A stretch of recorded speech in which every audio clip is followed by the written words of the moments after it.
Yun. So, meron na naman tayong order today.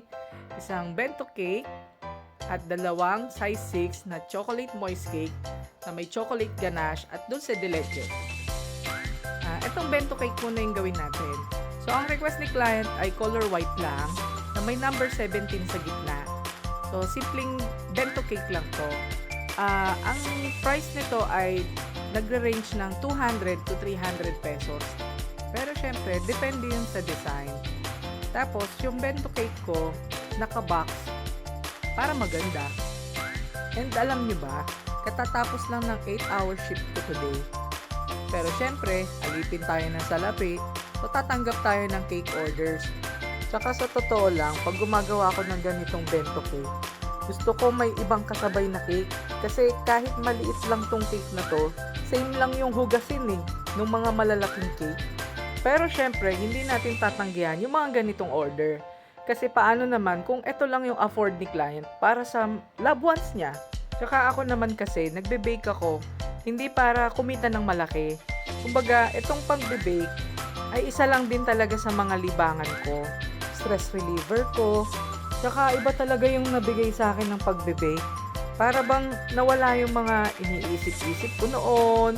Tapos, nahahappy lang ako kapag natatapos kong gawin yung cake.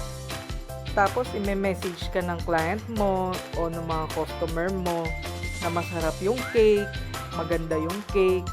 Doon pa lang panalo na ako kahit wala akong masyadong kitain sa ginagawa kong to. Kasi nga, may work din naman ako. Plus, Sun Life Advisor pa ako. Kaya kung magtataka ka din kung bakit napagsasabay-sabay ko lahat, sa totoo lang, siguro nakatulong din yung pagiging student-athlete ko noon. Yung bang time management, work-life balance lang. Yung syempre, wag mo din yayakapin yung hindi mo kaya. Dapat, chill-chill lang. At eto na nga yung pinakamahirap na part. Ayan no, inulit ko yan kasi nga pasmado ako. Eto yung hirap na hirap ako pa rin aralin. Kasi nga pangit nga din ako magsulat So paano na sa cake? Ganon din. Sa totoo lang, parang pang-doktor din talaga yung sulat ko Hindi, sa totoo lang, maganda talaga ako magsulat noon. Pero dahil nga naging athlete ako, dahil sa pagbabasketball ko, nabalian ako ng 2 kamay. So dahil doon, ayan, pangit na ako magsulat. Tsaka eto pa, yung isa sa pinakamahirap kong ginagawa. Yung maglagay ng cake sa box. Ayan no, matatapos ka na lang masisira pa. Ay talaga naman, hayaan mo na nga. So ayan, i-box na natin. Tapos, lalagyan pa natin ng ribbon yan para maganda. Nga pala, isisingit ko lang.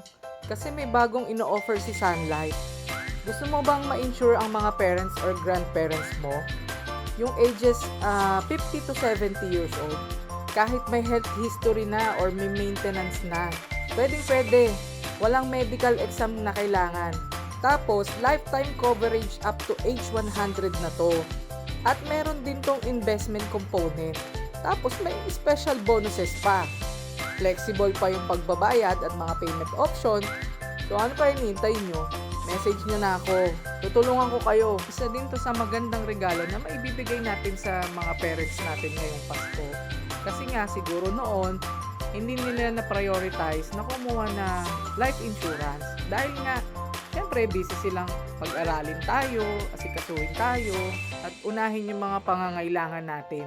Diba, ang ganda ng bagong product ni Sun Life. For as low as 2,500 pesos, may insured mo na yung parents mo. So ayan, balik na tayo sa binibake ko.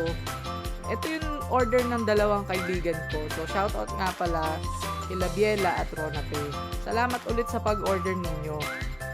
Kaya lang, baka bukas nyo na ito ma-deliver sama ng panahon O ayan, tapusin nyo yung video hanggang dulo. Salamat!